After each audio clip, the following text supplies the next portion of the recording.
Good evening, everybody, and welcome to a very special edition of the Sports Report After Dark. I am your host, Tony Gladstone. Most people call me Seven. With me is the biggest pain in my ass I've ever experienced in life, my good buddy, Dan the Dick Warner. How you doing tonight, buddy? That's probably fair to say. I mean, it's accurate. It's accurate. I mean, that's kind of like a trophy, an extra trophy back there. Just set it up. I don't have any trophies. Some bowling ones from my dad. I'm gonna try to win that one off of the real reality fantasy football contest. We get you that one. I would steal them from all the jocks in high school. Well, I want to get it started tonight because I'm very excited. I am lucky enough that we have a very special guest with us. And I have the honor of interviewing our first pro football player. But I feel like if we're going to interview a football player, let's show off how amazing this freak of nature is. Check this out. On the click 60 point, with the help of defense, man, we're a high power team, man. And that's how we've been trying to get to the whole season. Backs was against the wall, we had to pull this one off.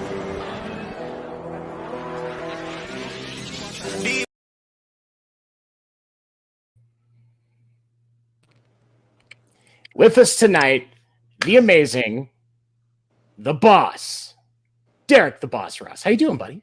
How you doing, man? How y'all doing tonight? Awesome. Doing all right. Thank you for joining us. Yes, sir. And I want to say I appreciate you being willing to spend some time with us this evening. You know, we like to get real here. We're going to hang back, talk. I want to hear all the interesting stuff going from college, playing for my Chiefs, which really excites me to hear about that. Fuck the Raiders while we're on the subject. Fuck the Raiders.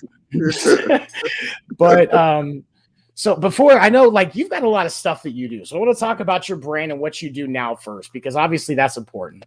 So I know you talked about your jerseys. What's your jersey? What do you do with that stuff?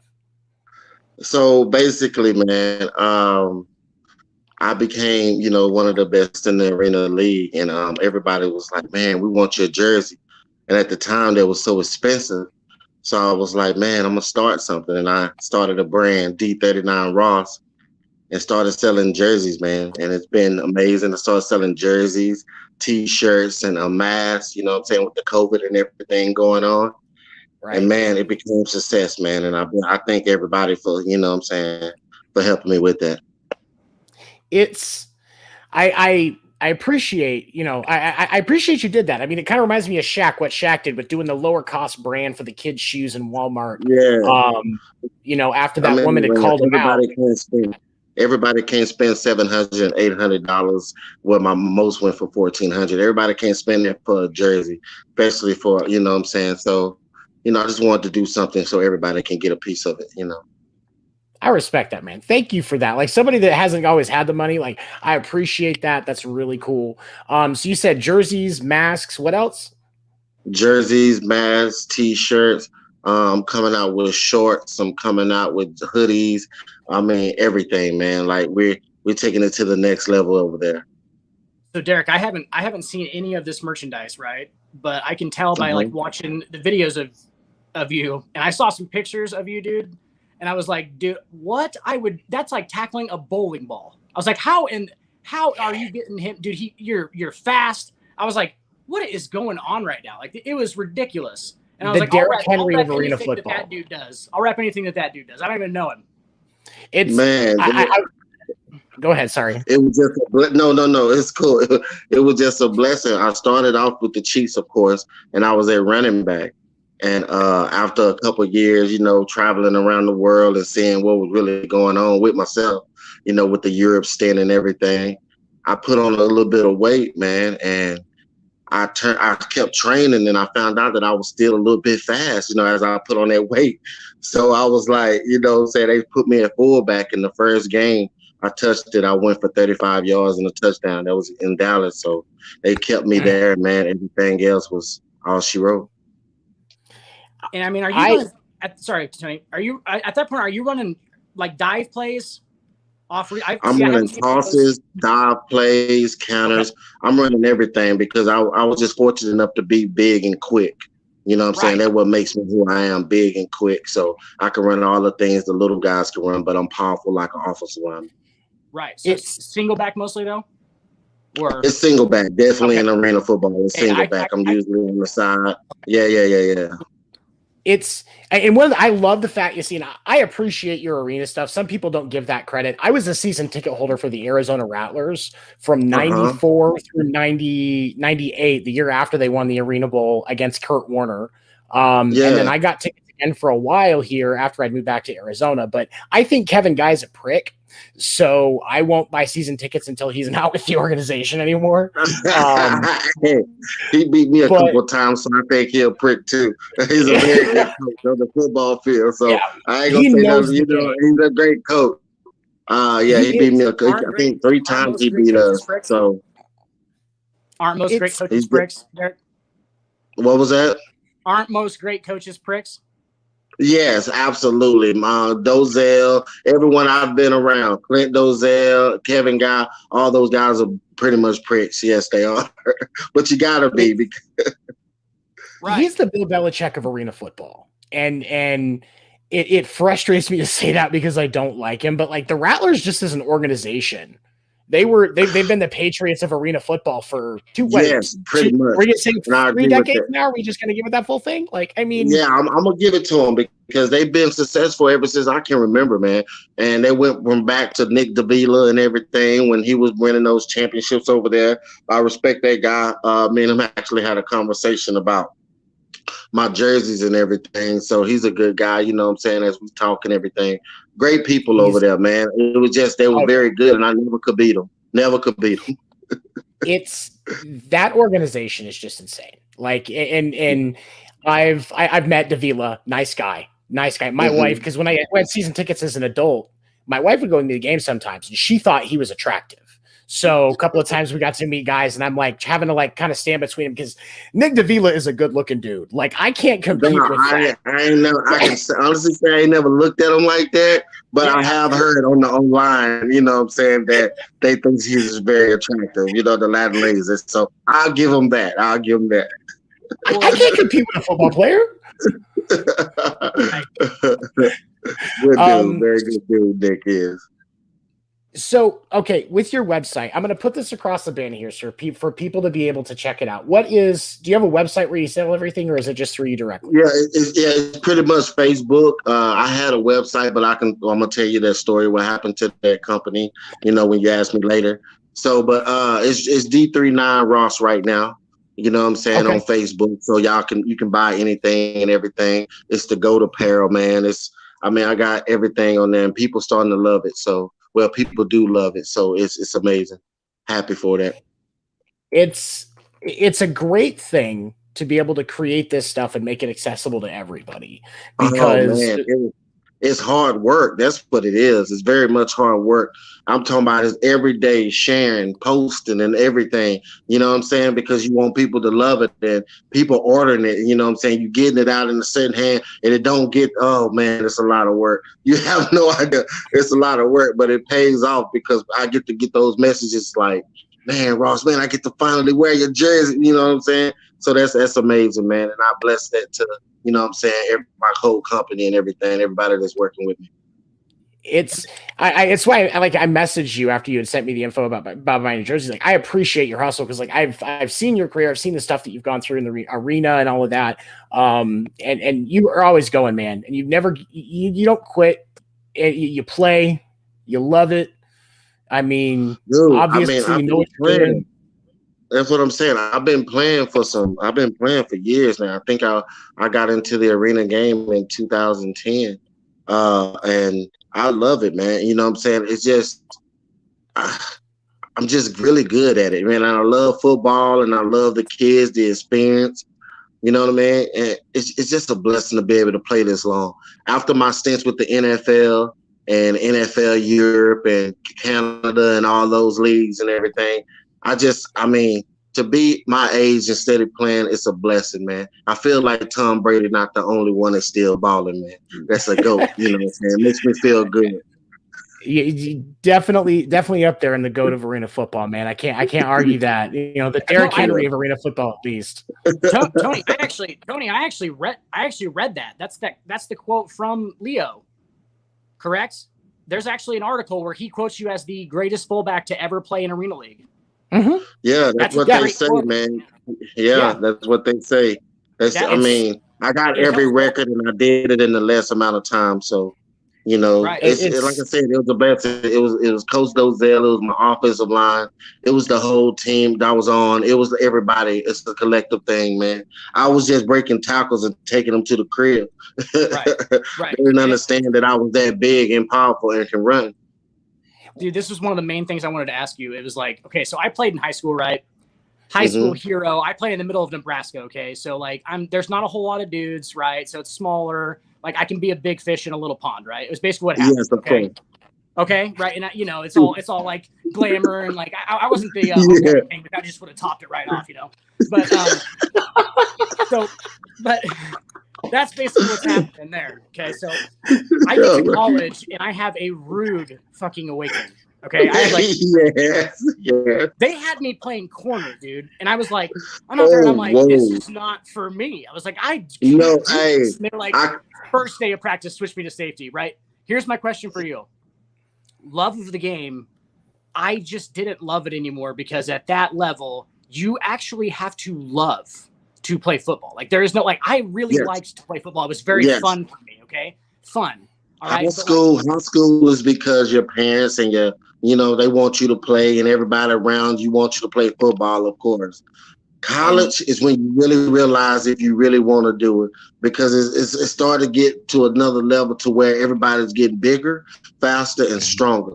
And if your body level is not keeping up with those guys, they're going to kill you. Right. Hey, everybody got that rude awakening. Even I got a rude awakening when I came out of high school. You know what I'm saying? I went to Blinn. That was like the #1 JUCO in the nation at the time. Right. You know what I mean? So I went up there with a bunch of dogs, and man, those guys was monsters up there. So I had to elevate my game because I didn't want to get hit.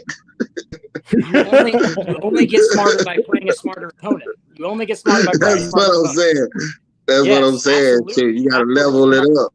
If you don't level it up, man. It made me elevate myself. Like I was more of an athlete that first year that I didn't ever step on an actual field. Like I practiced and everything, like went through all the drills and for like a year and a half because I redshirted. So like I didn't ever actually play in a game. And so like, then I came to my second year and I was like, dude, I don't just know if I love doing this right now. But that was kind of my question for you was like, how, like, obviously you love the game is what I'm saying. Like, I'm one of those last guys, like, I didn't do it for the money, man. Even though they took care of me through all my years, I did it for simply because I really do love it. I love the fighting and you a man. I'm a bigger man than you. You know what I'm saying? Absolutely. We fighting and we going at it, man. It's like the camaraderie with the team bus, the hotels, man. It's just fun to me, man, and it still gives me enjoyment after all these years, man. Yeah, I don't even know why. I just love the game. I want to continue to be a champion. And that's the thing is I think because people talk about everybody from Tom Brady down to somebody that's on the practice squad in the NFL, the guys in the AFL, the guys that are playing in college, like that. Like Dan was saying earlier, like it is a full-time job. Like your the workouts, the prep with game film, the taking care of your body, like all these are all meticulous things that you have to do to be able to play that 3-hour game every week. And it takes drive, man. And I respect it. Cause I was just a catcher in baseball. Like, and I was even just like, did I lose you? Are you there, buddy? He can sit so still. It's crazy. Just as still as can be. Tell you what, it's about time for our first break anyway, so that's okay. Perfect. We're gonna take our first break, and when we come back, we'll be talking more with Derrick Ross. So we'll stick right with us here. Just we'll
All right, so thank you for sticking with us. That first ad was for the Really Good podcast, which airs Tuesday nights. Tomorrow night, it's every other Tuesday, but tomorrow night it will be on 10 Eastern right here, talking all things movie and TV related, hosted by Josh and Kay.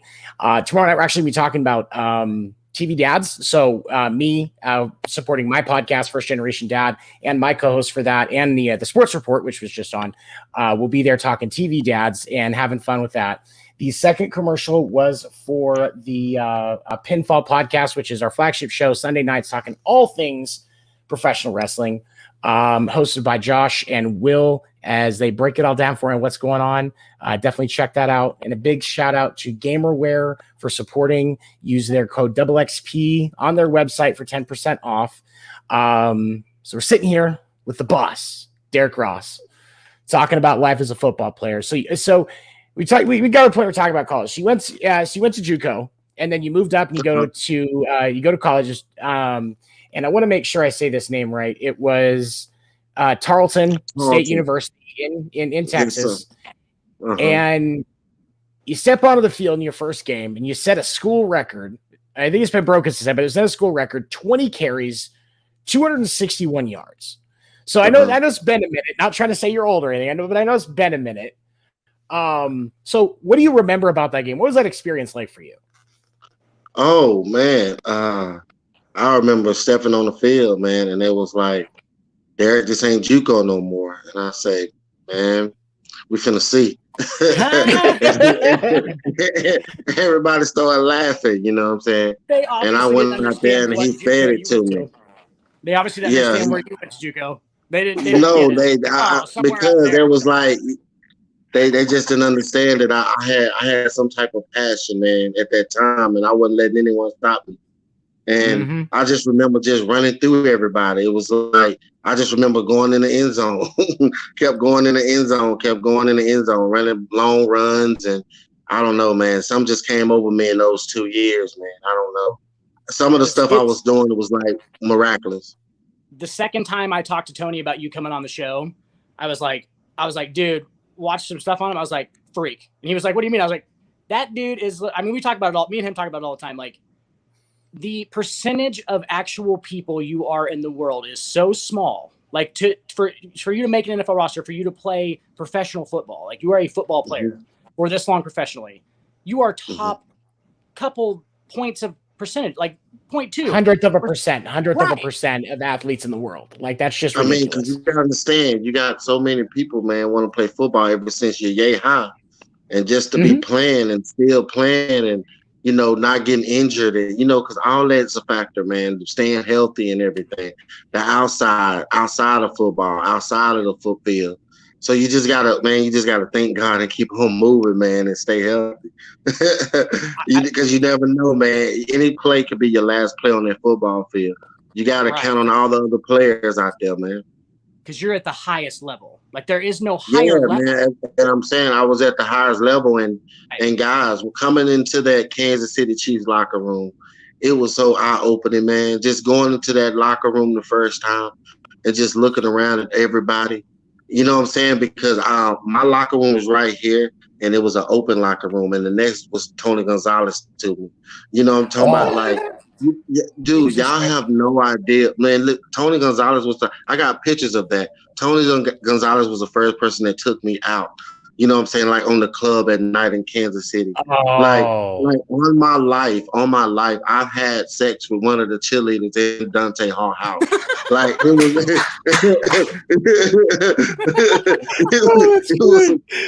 you know, I'm serious. It was some crazy stuff that happened, you know what I'm saying, during my time in football. And it was a blessing, man, because it's just, I don't know, man. It was just a good time, man. And, you know, I'm still having a good time in my life, but that was just a special time.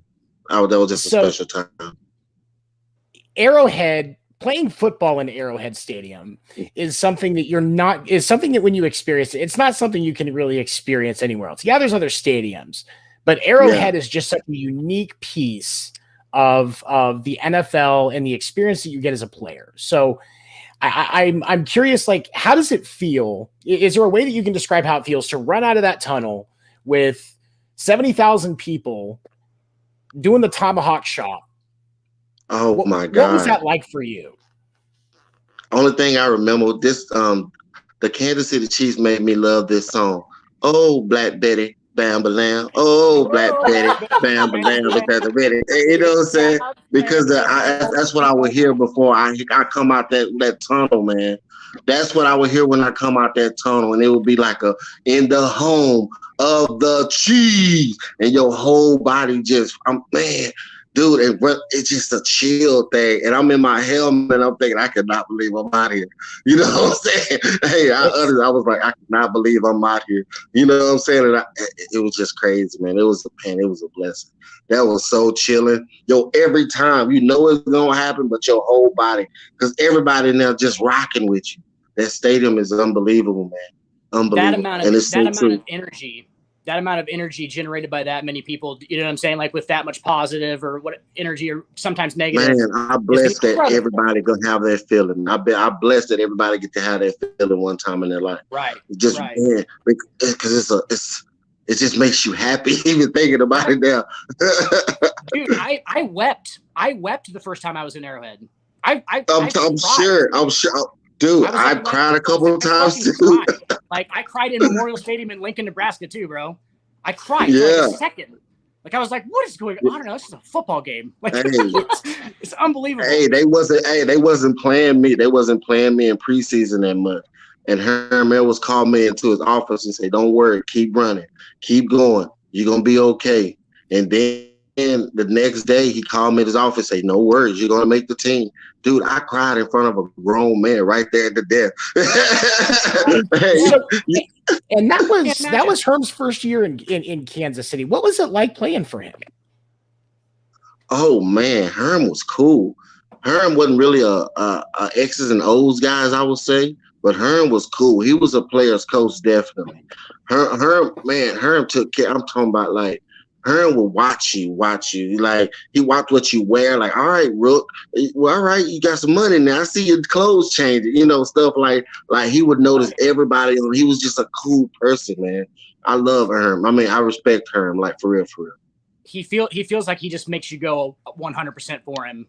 You would just lay it out. He makes you want to play for him because the stories, his storytelling it gets you hyped, man. Man. Dude, man, I know I keep saying it's a blessing a lot because it really was just a blessing. I can't imagine. It's so okay. So of course, as mutual Chiefs fans, you know, there's one thing I've got to be curious about, and we kind of touched about this when we were prepping earlier. All right, walk me through what it's like to play a football game in the black, or what it was like to play a football game in the black hole. All right. Well, we would go in on the bus. And they would tell you like to stay close. You know, once we go in that little thing, doing the little tunnel thing, you go out and then you get dressed, whatever, in the huddle. But when you come out, they tell you to stay tight. And then people be throwing beer and water and stuff on you as you coming on the field. And you have to just take it, man. And I mean, you can point up there like, no. But them fans, man, them Raiders fans are something else. That was the work. When you come at them, Derrick, are they ever going to be like, yeah, it was definitely me that threw that on you? Like, no, they're like, oh no, it's everybody else. Like, you know what I'm saying? Like, so what are you supposed to do? Like, if there's nothing else, that's ridiculous. Like, you can't do anything else. Yeah, it's nuts. The black hole. Like, I remember, with the NBA season last year, you just got beer and water. No telling what was on them. Beer and water and what? Oh no, go ahead. No, you were cutting out. So no telling what else, but they got it. Oh yeah. Oh, my bad. No, we shouldn't venture into that. Yeah, that's ridiculous. And the thing for me that I like, I was reminded about this like with this last year in the NBA season when people are like, especially like in the playoffs, where people try to spit on NBA players, like, why wasn't the league doing more about that? Like, that's my question, because you guys deserve to be treated better than that. So why wasn't there more being done? I think because you cannot actually pinpoint who's doing it until the camera get them. So you can't really like, what can you do? You just got to wait till they actually do it and then take actions after they do it. You know what I mean? You can't. It's scrambled. Yeah, because people get mad. You never know who's the spitter or who's going to do it. It's just people act off emotion sometimes, and once they do it, you just got to be on it. Once they do it, so there's no stopping it. It's just you just gotta be on it once they do it. Derrick, it makes me curious of if you're an NFL fan at a game, I don't care if they're the worst enemy, you hate them or whatever. When does it ever enter your head to just start spitting on somebody on a football? Like, yeah, I don't get you that. can get mad, and that's when I think it's disrespect. I mean, like, I think that's a felony, right? If you spit on someone. So I know me personally, I've never had that happen because obviously, I'm a little weird anyway. I probably would have went run our tests on them. You know what I mean? So Derrick, why would anyone ever strike you in the face, bro? I literally, you're like the nicest guy ever, but I'm still kind of like, dude. I know, but like a lot of players, once you put that helmet on, I become a monster too. I got to match the energy to them guys. You know what I mean? And if I'm playing a rival team, I get to open in my mouth and letting them know that I'm here. I'm in the building. It's one of those things. It's kind of like, when a racing horse, when they put that saddle on that racing horse, that's when they know it's time to work. So when those doors open, they just go. And so when like, as a baseball player, like I played catcher, when I put that mask on, like it's game on. And so I can just, you don't wait until a fighter's stepping into the ring with their gloves on their hands to spit on them because you're just going to get knocked out. Dude, it just doesn't make sense to me. Yeah, listen. If someone spit on me, game over. Right. Can't blame you. I hate to say that, in front of the kids that may watch it. You know what I'm saying? But I have to say, if someone spit on me, I'm going to them. Derrick, buddy, you be as open as you can on this show though, because I love how he didn't even say anything wrong, and he was like, "Oh, I don't want to say anything about the kids." Man, I am a maniac on this show, bro. You're fine. Like you. Oh, all right. Yeah, all right. I just don't want. All right, that. I just don't want to disrespect y'all either. You know what I mean? Know, oh no. All right. Well, I'm gonna tell you the truth. I will fuck somebody up if they spit on me, man. That seems more accurate. No judgments here. Like, we're of the opinion that if parents are letting their kids watch our show, they are doing something wrong, and that's not our fucking problem. Oh, so all right. Problem. All right. Problem solved. All right. we talk about it. So I wanna, and you played. And how many games during that season were you on the Chiefs roster? Oh, I was on the 53-man roster the whole year. But I only played in like 10 games. I played in like 10 games. I missed the playoff game when we played against Indianapolis against the Colts. That's when Peyton Manning won it that year. Yeah, I remember that. And we got put out the first round by him, and I didn't get to play in that game. I was upset, but that scenery was amazing too. It's, man, that game. So I was a senior in high school that year, that was my freshman year of college, because that was 2016. Yeah, I was a freshman in college that year, and that was. He looks way older than he is. Yeah, but I remember because I was dating a chick. I was dating a chick that was an Indy fan, and when when Chiefs lost that game, I broke up with her because it's like, no, I can't deal with this bullshit. Definitely. Yeah. I'm not gonna hear that for the rest of my life. Bye. Nope. Okay, so we are going to take our next break. When we come back, I want to hear about NFL Europe because I'm legitimately curious. So, all right, bad. No doubt. I want to hear about the Arena League. I was actually going to switch up to Arena League. We'll get there. That's coming. We got plenty of time. Oh yeah, we got plenty of time. All right, so we're gonna take a quick break. We'll be right back. Night. We chill, baby. I'm gonna smoke a cig. Chill.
Thank you for sticking with us right here on Sports Report After Dark. That first commercial was for the which said as Double XP, which airs on Wednesday nights. Sorry, Double XP airs on Wednesday nights, 8 p.m. Eastern, right here on Pinfall. That is K and Pun, diving into all things gaming related.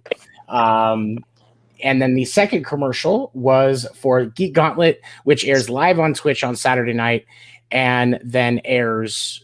The recording airs through all of our other platforms on Tuesday morning at 8 a.m. That's all geek things related with Will and Shaw. Definitely a great show. They are actually now Twitch affiliate. That's why we have to do it live on Twitch first. So definitely check it out. Support them. They get a lot of great convo. And a big thank you to repsports.com and Raise Energy for sponsoring Pinfall. You can use the code GGN10 as well as Pinfall and get 15% off on their website. They've got a lot of great products as far as like workout stuff. Raise Energy, zero sugar energy. They have white peach, limited time flavors, definitely great. Just check it out, support them. Supporting them supports us.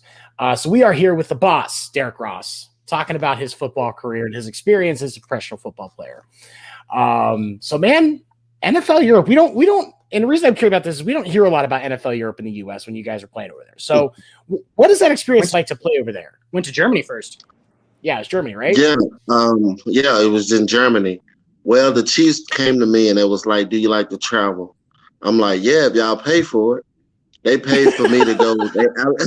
They allocated me to the German team. What was it? Cologne Centurions. It was in Cologne, Germany. Cologne Centurions. And man, they paid for everything. I stepped over there. We lived in a black bottom. I'm talking about the Sofitel over there was so beautiful in Cologne. It was first class, man. It was amazing.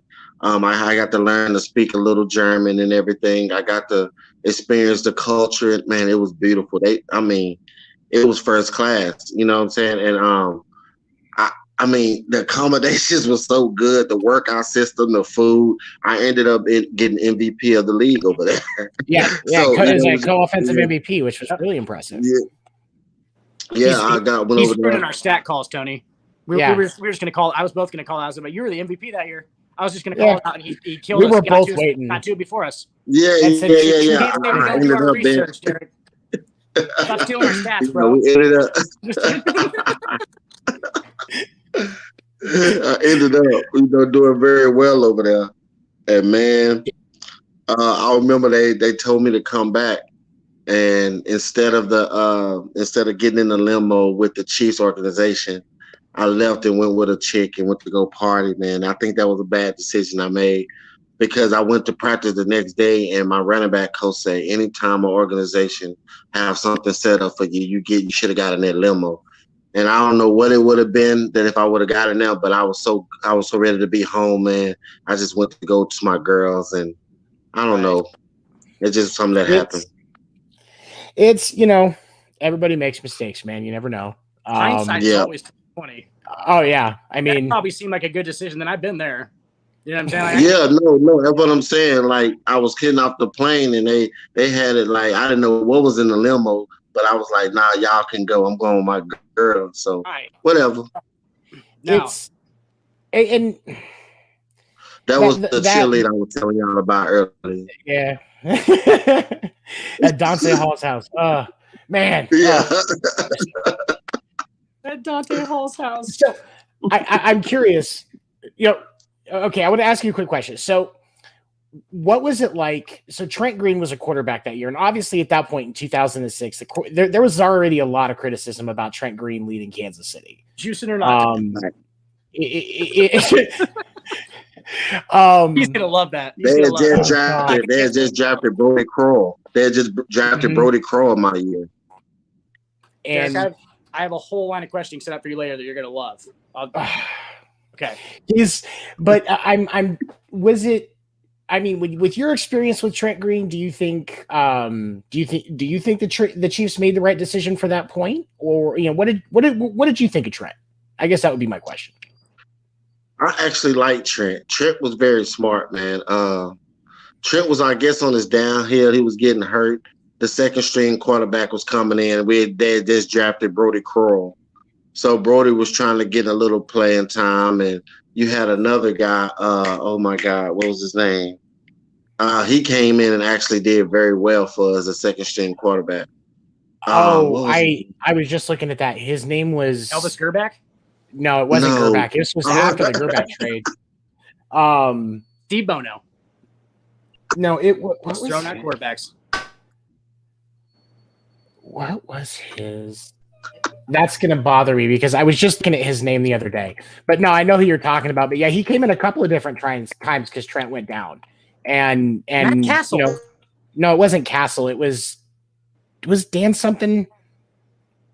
No, I can't remember. Anyway, but yeah, it was. What was his name?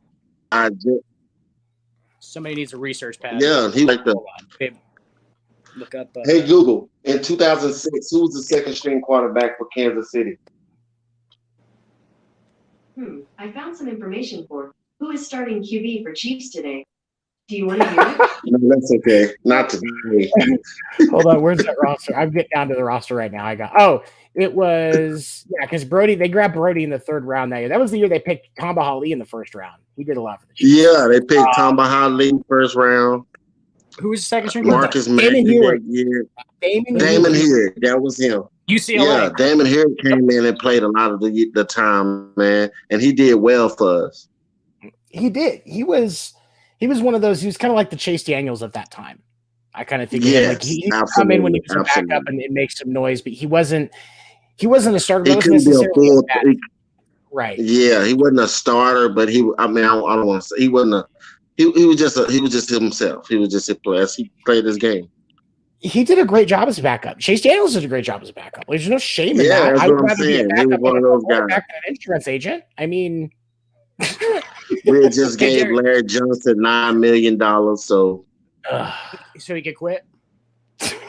Basically, pretty much.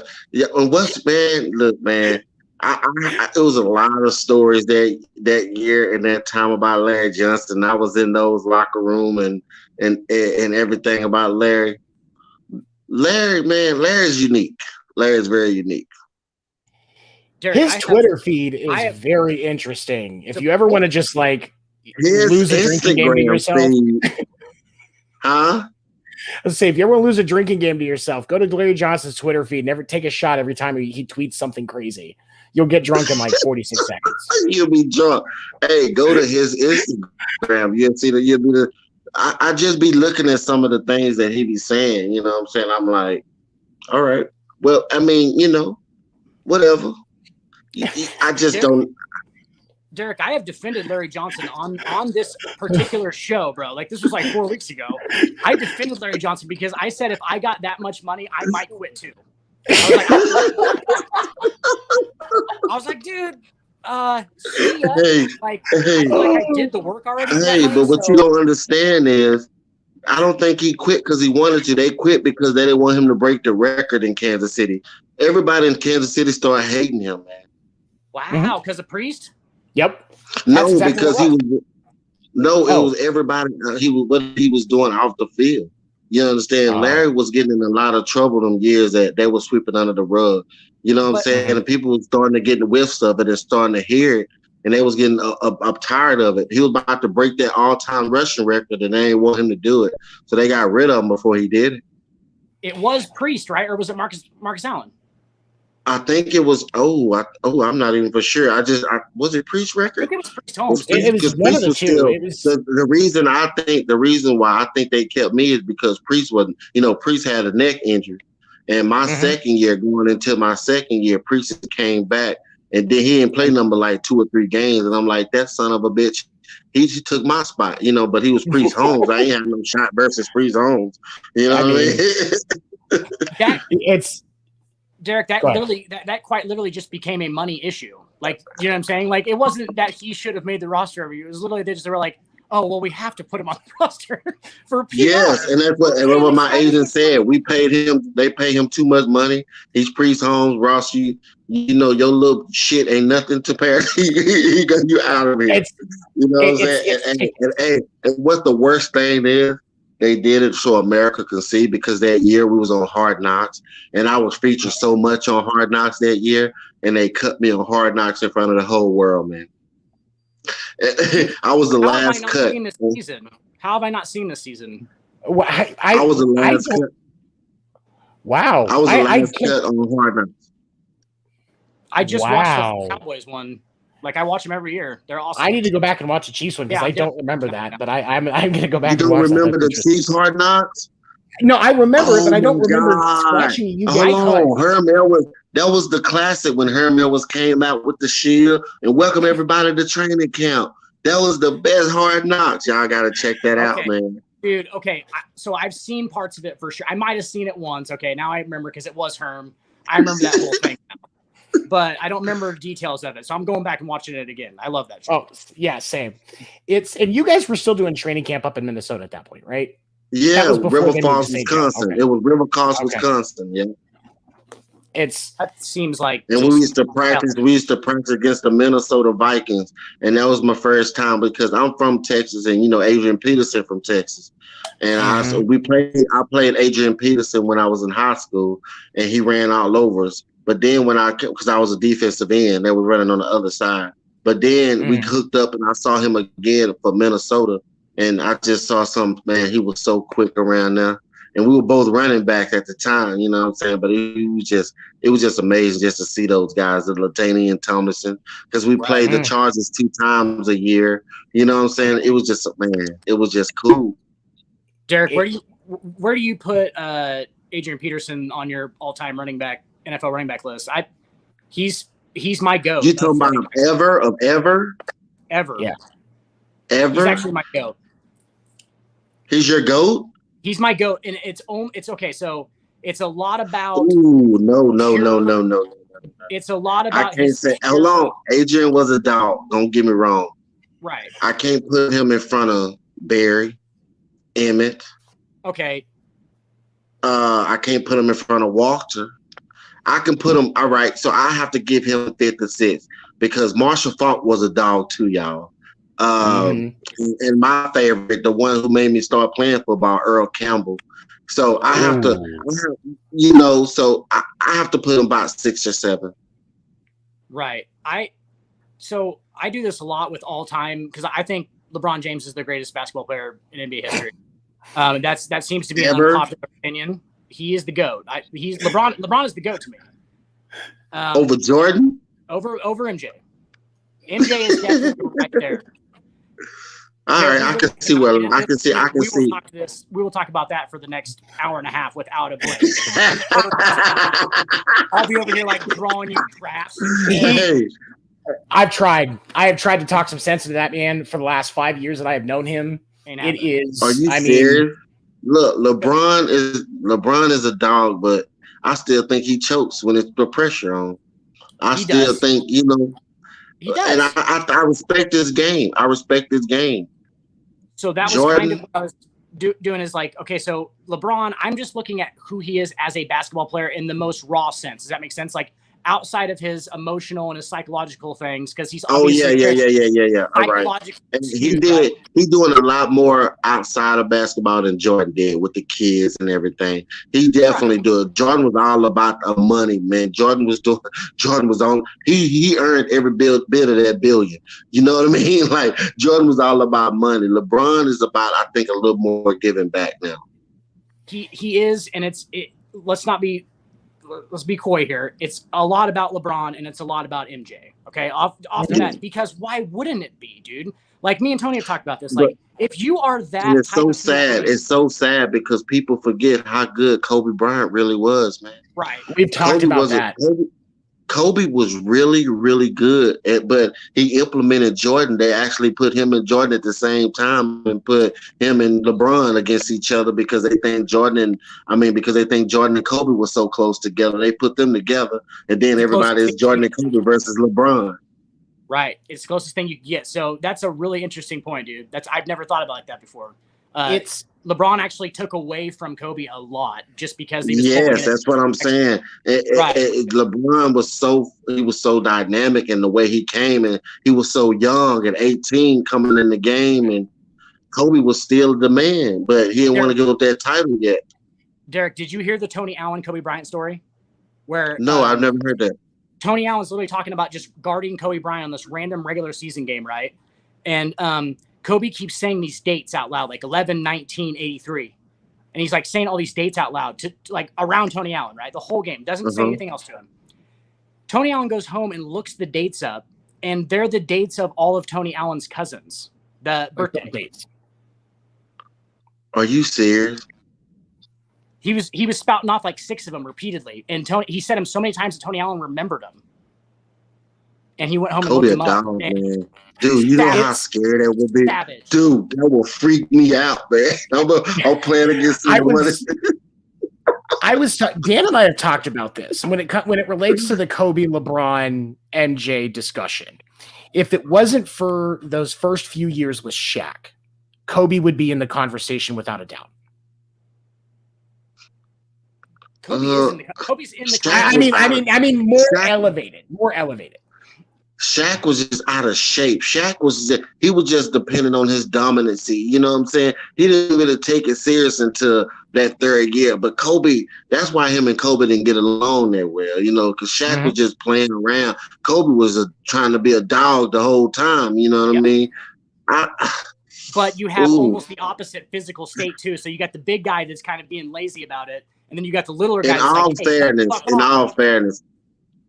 In all fairness, I think they need to get rid of the old NBA logo, make it Kobe, and just leave it at that. The fadeaway, absolutely. It's make it the fadeaway. Make the new logo the Kobe fadeaway, and keep it at that for a while. I don't see a reason why not. I mean, especially because when you look at a player like Kobe, we've got guys like LeBron and Jordan that, you know, that definitely have had impacts in the game. And then LeBron's had impacts out of the game as well. But when you look at Kobe, his impact on the game is so dynamic. But you got to look at all the stories people say about him. It's like, dog, that man, he put fear in people's heart, man. His name was the Black Mamba. I know it. And then listen, after he died, they came up with a picture of him as a little kid playing in a foreign country. He been a pro. He been playing against pros at 12 and 13 years old. Like Kobe was something serious. I didn't even realize that his daddy played pro, man. Billy Bean, Jelly Bean Bryant. Yeah, man. Like, it's impressive, man, just to learn about that man's story, man. It's the reason why it's GOATs, man. It's the reason why it's GOATs. Absolutely. Go ahead, Tom. I would say he is, you know, there's always going to be a lot of criticism about those guys. But the one thing I love is guys like Kobe that earned it. They didn't just expect it. They earned it. They worked it. That Mamba mentality thing is legit. Yeah, and it is. I absolutely love it. The practices, they say after a game, he everybody else leaving to go party, he's still practicing in the gym. Right after a game, he just dropped 42. He go into practice. Dog, you can't coach that. That's desire. That's heart. That's dream. That's what makes him. That's why you can't stop. You can't deny him, man. Everybody gonna say it's against Kobe and Jordan, but you got to put Kobe in there. You got to put an asterisk and put Kobe somewhere in the mix, man. You have to. He definitely deserves it. I saw an interview with R.I.P. man. R.I.P. to Kobe, man. I saw. Hey, did you see him in the background right here? Look over my left. What? Right here? Other way. Other side. There you go. Here, I'll take it down. I said, no, that's 23. LeBron. Nope. And? Side. Lower Marion. That's that Kobe High School. This is one of my prized possessions. It's stitched. Dude, that is expensive. It's lovely. If I just had a little Kobe autograph right there, I would not be talking to anybody right now. I'd just be in a mansion somewhere. You'd be able to retire. Hey, you know what? What'll be better if you get his other little daughter name on there. Oh. What was it? And she was what was her name? No. Gianna, wasn't it? No, Gina.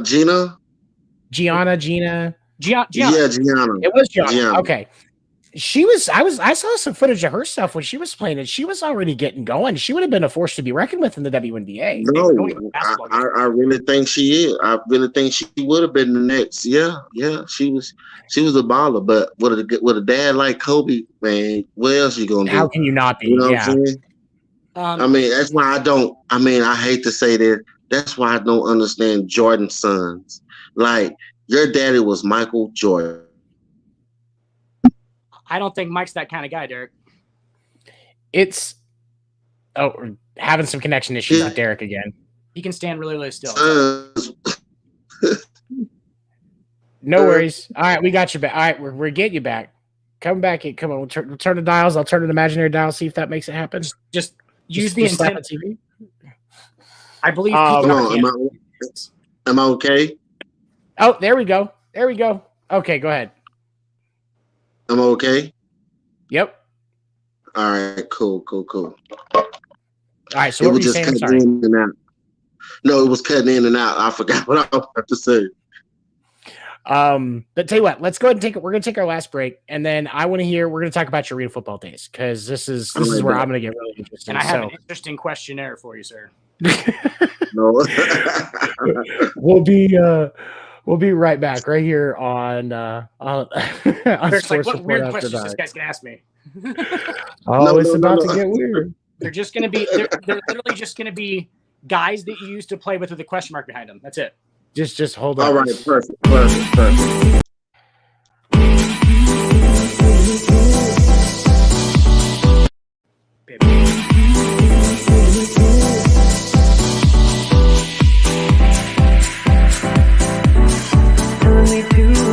Taking a chance. No one pulls up like we do. Seem to be having some technical issues. Give me just a quick second. All right. What? Okay. You're all right. In a second, Tony. There we go. I'm gonna put that up.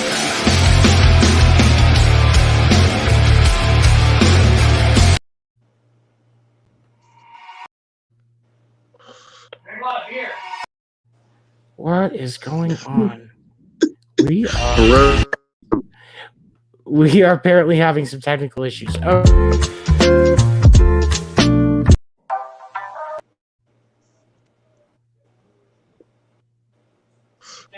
Okay, so he'll be back in just a second. Apparently, we're having some technical issues, so I apologize about that.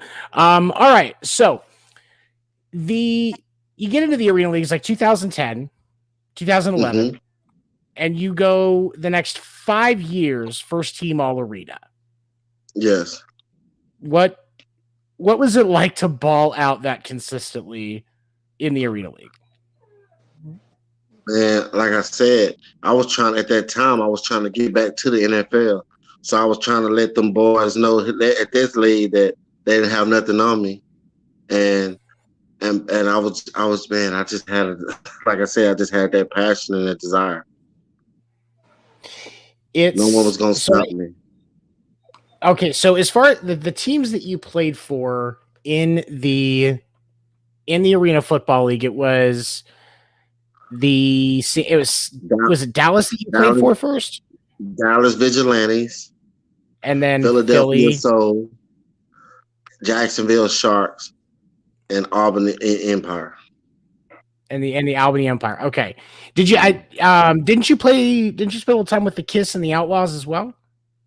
I only played. No, I didn't ever go to their team. They just was trading me. They wanted me to go to LA. I said no. They team sucked. I said no. Trade me.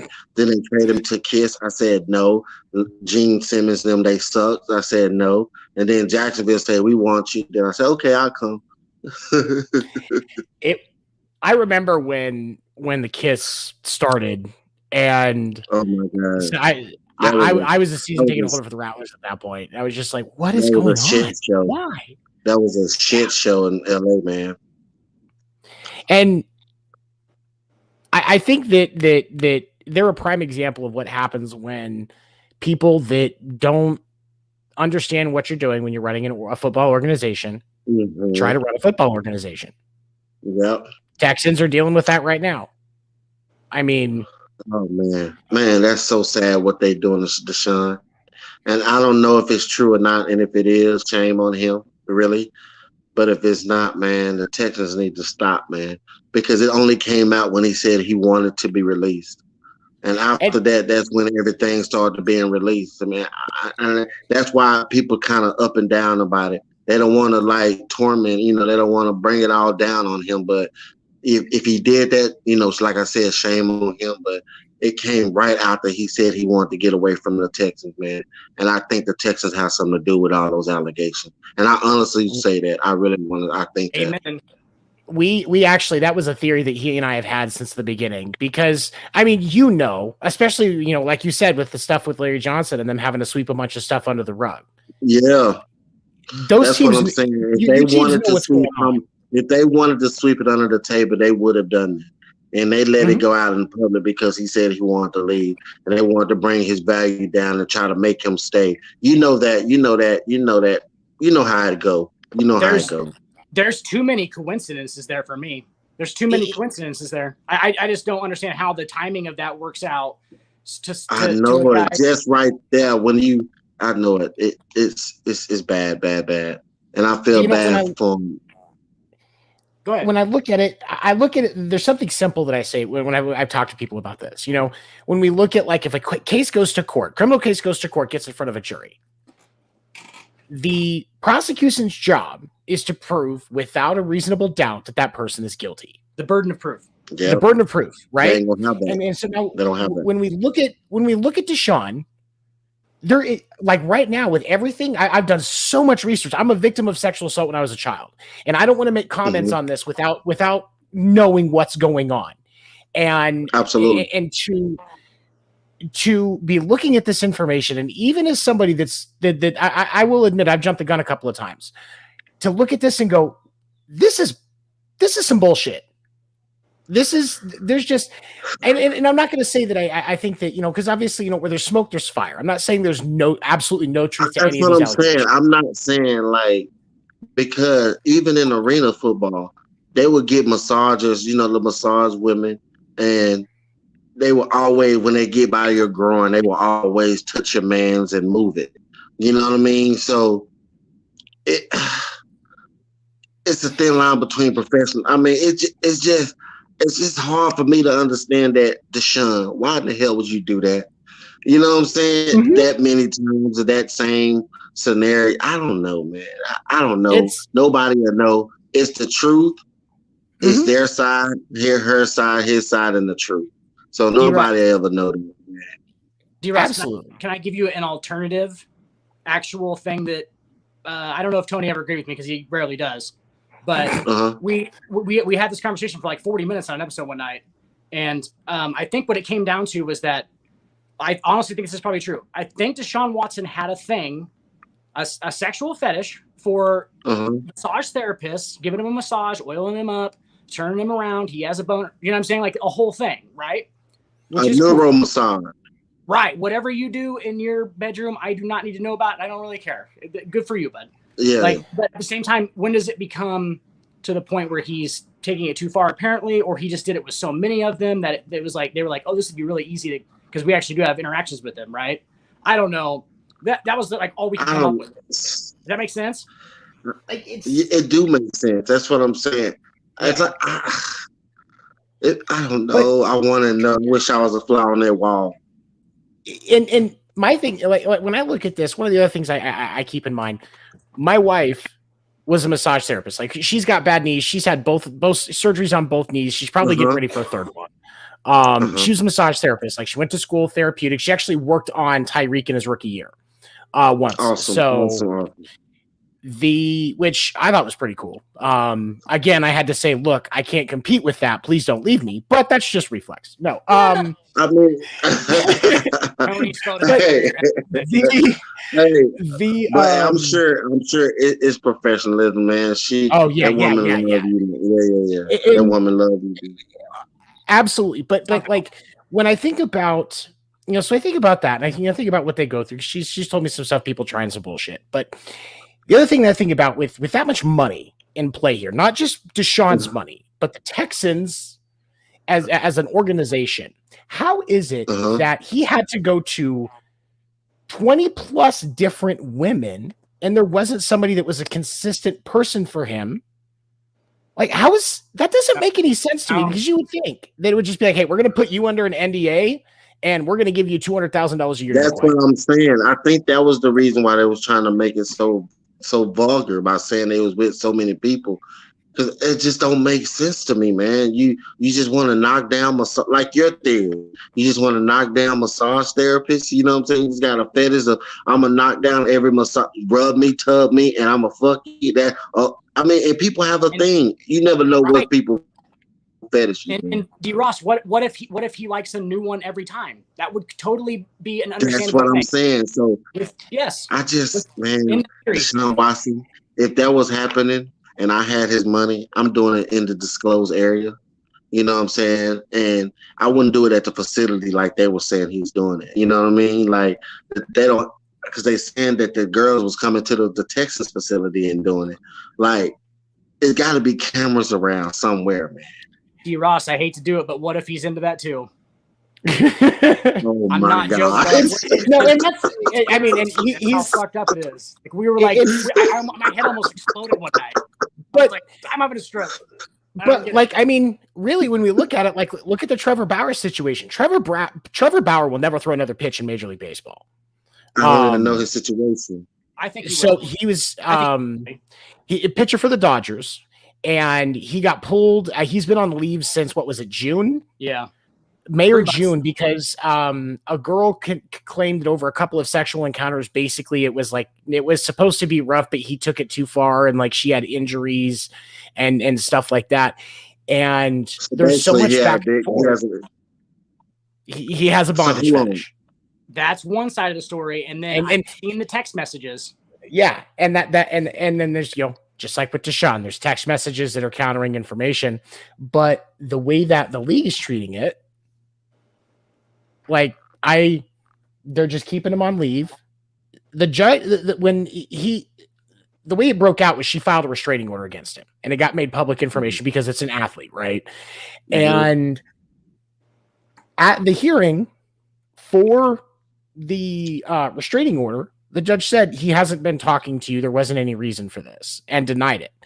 And so there's again so many questions. But on his, I have a feeling that the league is just going to bury him, and unless something dramatic comes out, dude's going to get buried. And you get in that symposium when you first become a rookie, a professional athlete. They tell you about these stories that women would do and the things that women would do about the baser. You know, they putting your cum in the basers and injecting it in them and stuff like that. They tell you all these different, you know, scenarios that you can get put in, and guys still fall in them traps, man. That's why I think if I would have did it different, I think I would have got married earlier. I would have got married sooner, man. Because, you know, I was wild with a lot of money and I was young. Look at Patrick Mahomes, $500 million man. He's with his high school sweetheart. But like Dan and I have talked about it, like if it wasn't for that, like if he would have like come into the NFL as like a single guy, he wouldn't be able to trust anybody.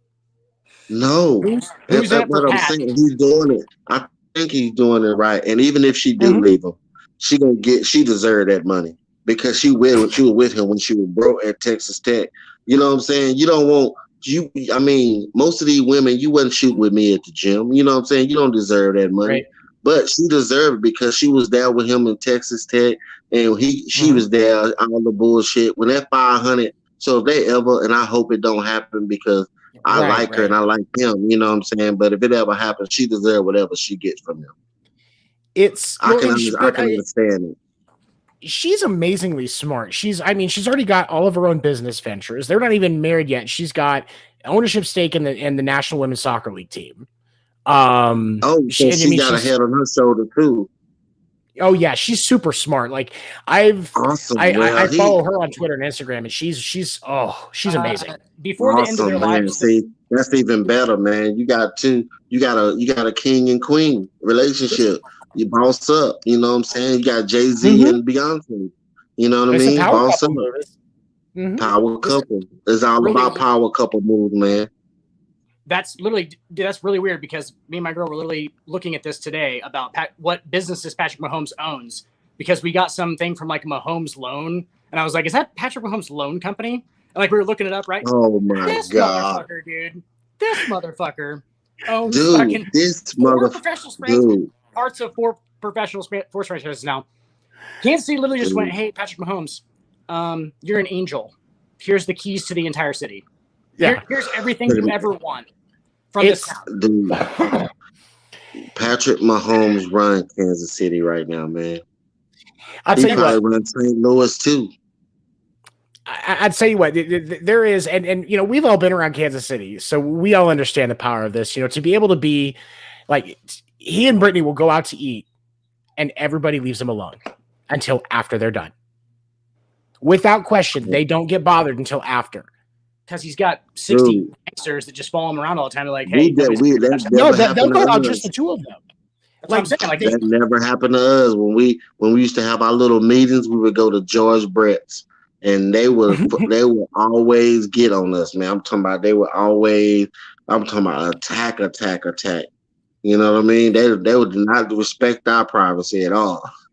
It's now obviously I haven't been back to Kansas City in 2 years, so obviously it could be a little heavier now. But even earlier on, like right around the Super Bowl and stuff like that, like he was still like everybody's been treating him with a lot of respect, and I think that's great because I don't want him to get burned out on great Kansas because City. I heard he actually is a good guy. Mm-hmm. And that's, I mean, yeah, that's what I've gotten too. You've got he owns, yeah, just like you guys say, like he owns that city. That's just the way it is. But like, you know, what you were talking about with the women, look at PJ Tucker and what he's dealing with. That Instagram model groomed him, got his baby, and took that. That was his own fault. That was his own fault. She told everybody that all she wanted to do is dating another Instagram model. He's doing the same thing again. Man, dude isn't learning. Hey, guys, real quick on the same subject, let's rewind to Trevor Bauer real fast. This is Exhibit J. I would like to present to the jury.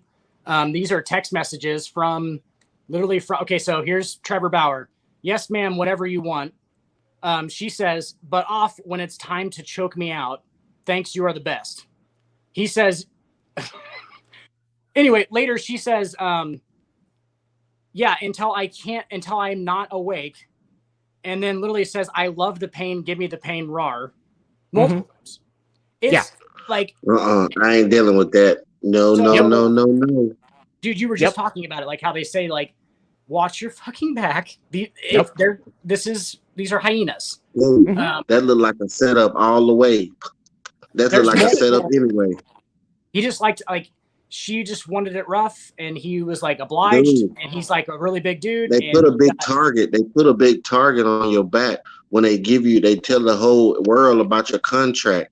Even though you may not get all that money that they think you're getting, and people thinking you got more money than you do, they put a big target on your back. Once they put the target on your back,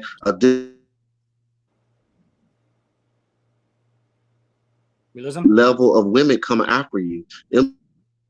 The women that got bodies are worth $90,000. They ain't gonna sleep with nobody that's worth $10,000. You know what I mean? So it's levels of women that comes at you at that time. It's my question is, and this is a legitimate question that I don't understand. Why are athletes' contracts public information? Guys, it should be. I don't understand because it brings so much negativity more than it brings positivity, man. Why would you need to tell everybody how much do you make? I mean, I understand the players' union, and within unions, a lot of times there's some openness there about salaries, but it should not need to go outside of direct inside channels. We don't need to know that Patrick Mahomes makes $500 million a year. Or all we're gonna do now, $500 million, $500 million over that 10 years. Like, all we're gonna do now, knowing that he made $500 million, is criticize him every time he mess up. You making $500 million, you can't throw a ball over there. You know what I'm saying? It's stuff like that. You just put so much pressure on the athlete. You know what I mean? So, and none of them. I just don't understand it. Derrick, and I think you'll agree with me. No, none of them understand that he could have asked for the freaking world and made them bow down to Patrick Mahomes, and he didn't. He made it team friendly. Yeah, that's a lot of money. That's what he's going to get paid. This is a good deal for the Kansas City Chiefs. Yeah, it's a great deal. Tom Brady, I think I saw his salary. I think is just like $290 right now. I mean, meaning like he made $290 million over his whole career. Over the whole career, yeah. It's only 28. He's never been the highest paid quarterback in the NFL. Exactly. That's what I was just saying. That's very impressive. And they basically saying they trying to get Mahomes at cheaper by giving him a longer contract. You know what I'm saying? Because they keep giving him 3 deals. He gonna be giving. Man, that man can make a damn $1 billion out of his football career. There isn't much more sure of a bet than Patrick Mahomes. And Brett Veach knew that. Not much more sure of a bet than Patrick Mahomes. No, he can do everything. Brett Put the money on him. Brett Veach is God tier GM at this point because he has made so many good, consistent decisions since, because he was the one that was pressing for the Mahomes draft. And then the next day, John Dorsey was gone and Brett Veach was GM. So I think that's a testament to where Chiefs were like, all right, you're picking him as a golden boy where you're going to prove it. You're going to build the team around him. And now, Kansas City's a dynasty. Yeah, they're gonna be good. They're gonna be competitive for the next 10 years, as long as he's there, as long as he stay injury free, as long as he keep, Andy Reid still drawing up them plays. Kansas City is gonna be a force to reckon with, and I'm so happy because I always get the cheerleader, and I'm not a bandwagon. I can actually say that I was on the team. You know what I mean? I'm a really Chief fan. Born in Texas, but always a Chief because they're the ones that gave me that shot. You know what I mean? So I'm always gonna be a Chief, die hard, no matter what. That's amazing. Like as a Chiefs fan, I appreciate it. No, you understand. I went crazy, man, when they played in Miami. I was in Jacksonville and they played in Miami for the Super Bowl. And I was so happy, man. I was getting my jerseys right. I was getting all dude, you understand how much I love the game. I love football, dude. I hope, man. I hope I can I'm thinking about playing one more year. Everybody telling me to ask you that. Yeah, everybody was telling me to, give it up. You know what I'm saying? But my business doing good now, so I might. But I don't know. I still might play one more year, man. I love the game. I think you ever go until you feel like, okay, I'm good. There's going to be a point where you're going to go, all right, I'm good. You know what I'm saying? Probably, right? At some point, obviously. Yeah, I hope so. And I don't know, man, because in my mind, I don't see. For us, yeah, I'm a stretch to that point for us. If I have to have a cane coming off the field, no matter what, I'm still gonna be running. Right. Just get your agent to call the Rattlers, because if you come down to the Rattlers, I'll buy season tickets again. I can yell fuck off to Kevin Guy. I can't play for Kevin Guy. Hey D Ross, every time you think that, hey, no one out there understands what this is like, just go, oh, that guy in Nebraska kind of does. That's all I want you to say. You just go, all right. That guy in Nebraska kind of does. Kind of does. He's blindly with you for the love of football. So this is cool, man. This is cool. I was one last question. Well, I'll go ahead and wrap it up. I know we're running a little over.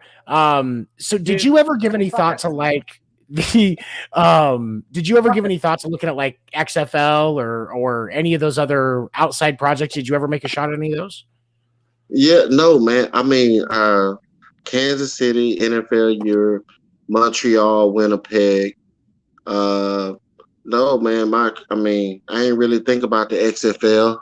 I had an agent that wanted me to sign with him to get me in the XFL, but I turned him down. I don't know. Once I was done with the Chiefs and the Europe and the Canada, it was just more like fun for me then. It wasn't really like serious, you know what I mean? Because I was really good with money, so I was like, put my money over here, you know what I'm saying? So I just really just was chilling for the rest of my life, just chilling, just having fun, loving the game. I love playing it. And arena is such a fast-paced game. It's called the 50-yard indoor war for a reason, man. Dude. Yeah. Hey, that's why I got all these scars on my body, man. I remember you definitely gonna get touched. The 97, the year that the Rattlers beat Iowa and Kurt Warner for that Arena Bowl trophy. I remember there was a guy, his name was Tony Henderson. He was taller than you, but I think he weighed like 20 pounds more than you. He was like 6'2", 6'3". He was a decent sized dude, and he was a lineman. And he took a hit. So, and this was down here in Arizona. I was at the game. Took a hit over the boards into the stands and had a concussion. Like, they had to actually take him out, and he had to go to the hospital. He was out. Yeah. And like, obviously, even go ahead, Tim. I'm sorry. I was saying, like, even in the NFL, like, yeah, you'll see some guys go down. They'll be down for a second, but like to just be completely out like that. Man, I remember I ran into a cover 2, and they put me out. I ran into a cover 2, and they put me out. I woke up to smelly salt. You know what I mean? Right. I think that was my first concussion. You know what I'm saying? And over my careers, I didn't play so many football, no telling how many concussions, because I was playing when it wasn't really serious about concussions. So, but I'm in the NFLPA now, and they're taking care of us, man. So one thing that is right, the NFL they try. Well, I was going to ask you about that. That was actually the thing we wanted, because we've talked about that a little bit. Do you think that the ownership, do you think that there needs to be more pressure on the league? Do you think they're doing what they can? How do you feel about it? I think, honestly, they're doing it, but I think they can always do more to the retired players and the players that, of course, that was wearing the leather helmets and stuff like that. You know what I'm saying? At the beginning of the era before the shoots, you know what I'm saying? So I'm sure they can do better if they're still living. You know what I mean? I'm sure they can do a little bit more. I mean, more can always be done, and I think definitely the NFL should definitely do more. They don't pay us guaranteed salary, so I think they have money to definitely help us. Derrick, do you worry about CTE? I do. I always, man. Listen, I'm gonna be honest. I'm gonna be honest with you. I'm scared the fuck. CTE scares the fuck out of me, man. Because I read on it, and I see it, and I watch Will Smith movie, and and it freaks me out because I know I've been playing so long, and when I be around people, I be asking them sometimes, man, am I acting weird? Because sometimes I be having thoughts about people, and when I was young, I used to deal with them. But now that I'm older, I don't deal with like people I don't like. I just distinguish myself. I just get the fuck away from them. You know what I'm saying? So my temper just got shorter. So I don't know, man. Hopefully they can test my brain, and I think I'm okay. But you always want to be safe because I have been playing the game long. And go ahead. Oh yeah, I was just gonna say, like, I think it's unprecedented the amount of brain trauma that any professional football player is taking. Especially running backs. Show me another profession where there is that much pure impact. Like, what other thing can you possibly do that's happening the whole time? This is unprecedented. Like, we don't know. Like, we didn't figure out that we could test it in a dead human brain until the 90s. We have no idea what this is. Do you know what I'm saying? Like. Dude, and then when they found out about Aaron Hernandez, when they found out the CT, dude, you just never know. You just never know, man. And man, that was sad. Javon Belcher, yeah. So you definitely know. They definitely know it's a cause. It's a serious cause for some people, doing certain things out there in the world because of football. So I think they actually should, take care of the ones that actually get there because it's so minimal and it ain't like they don't got it. You know what I mean? Like, I don't know. It almost like they're like, what you call it? The cattle. They just moving cattle and don't care. When the cattle leave, when the cattle die, they just go buy another cattle or go get another cattle. And it's just like and that's why I love Jacksonville, you know what I'm saying? Because I start feeling being used. And that's the reason why I didn't like Albany because I kept feeling used. You know what I mean? So fuck them. You know what I mean? So Right. whatever. It's Get your money, D. Ross. Well, Get no, your yeah. money. It has worked You out just- for you. Get your money. you deserve respect for what you do. Like, and that's just the truth. An organization should do more to respect their players, and I'm a firm believer in that. And now with CTE, one of the theories that he and I have talked about is that they could be doing more, especially while players are alive, to to be more proactive in treatment, even if there's nothing that they can officially see when it comes to CTE. Is there, when you think about like within players, is there something that are there signs that like even players talk about that are stuff that like, hey, this is a sign that something's not right? Is there anything that specifically like you guys know about that they should I do. I mean, like I said, I've been playing long enough to where I can check it out. I can pretty much look at a person after he get hit. I know that he's rocked.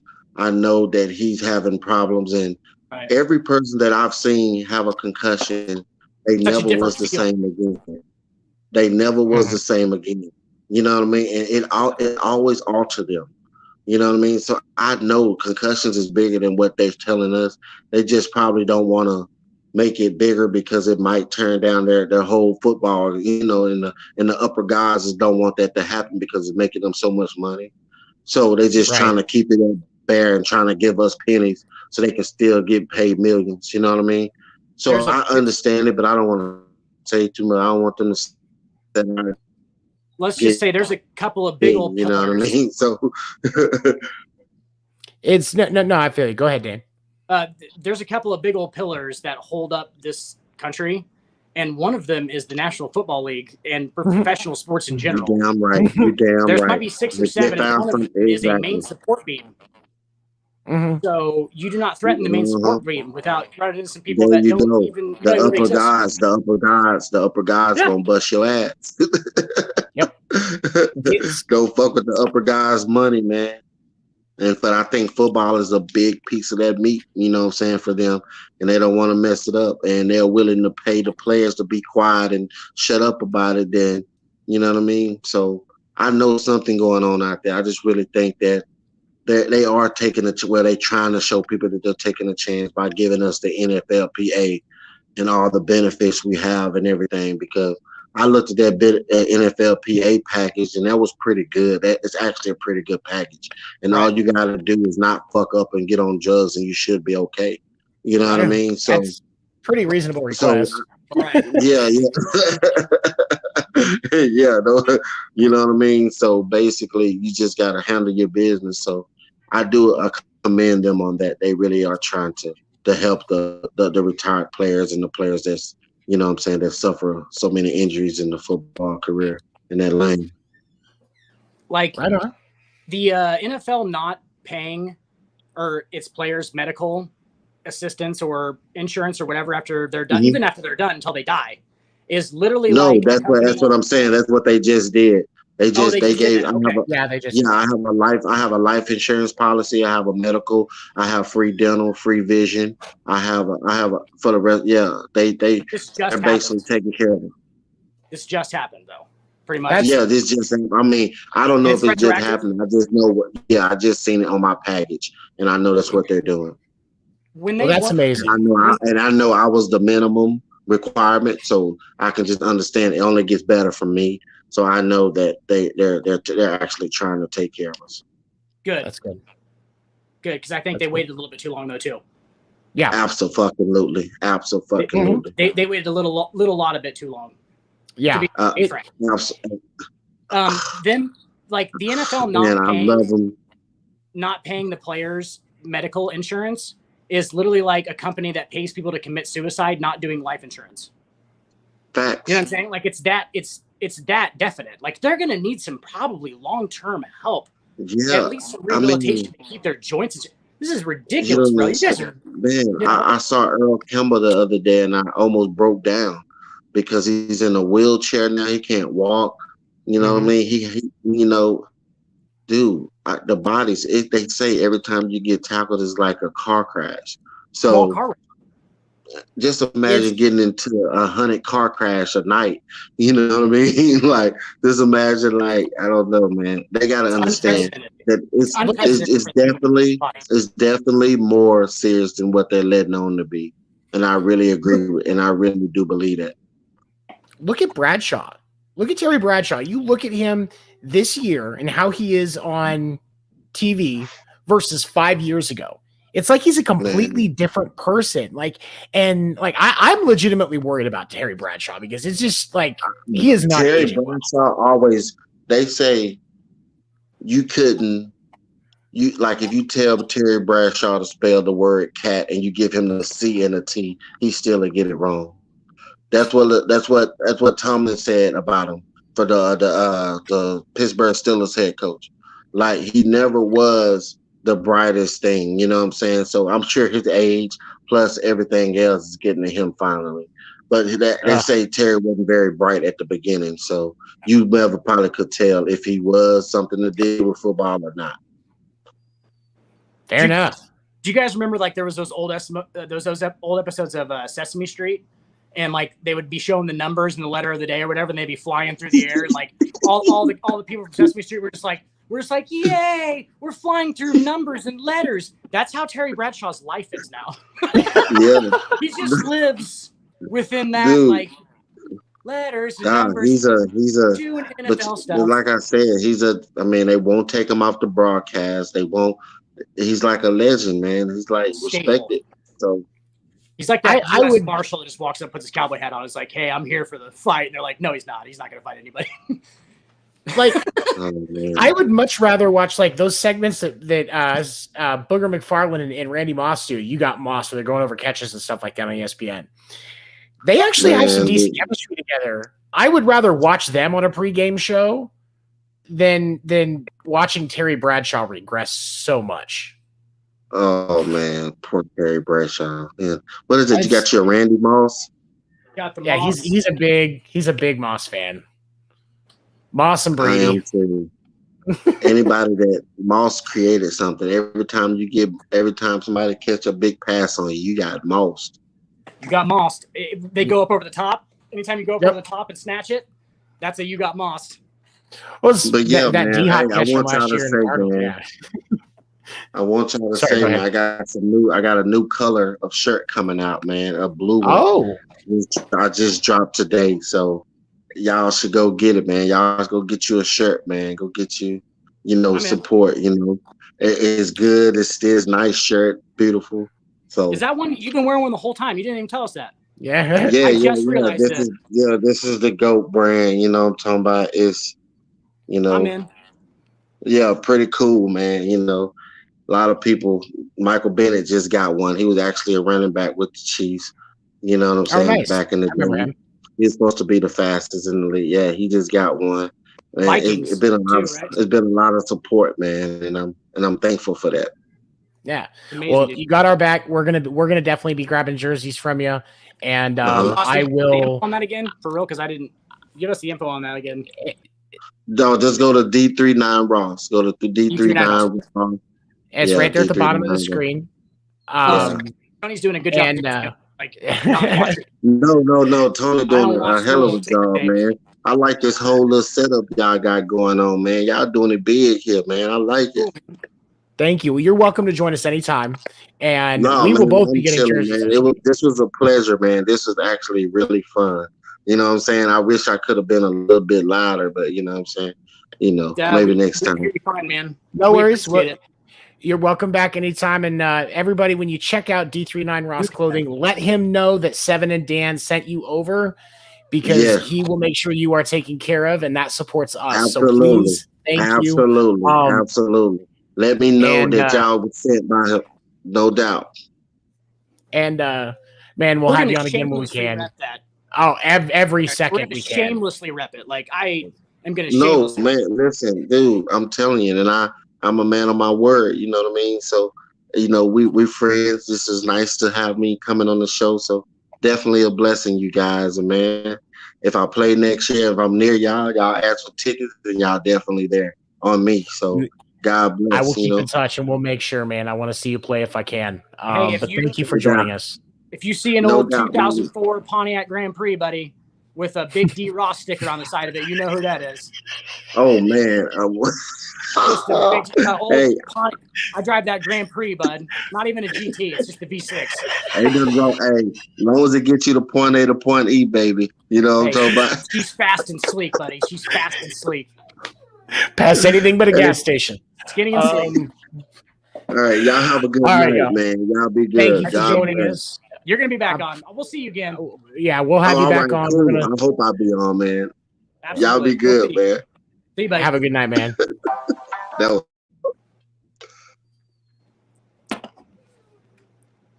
All right. Well, unfortunately, because I'm of the so tech happy issues, to we're just hear going to have to. Dude, me too.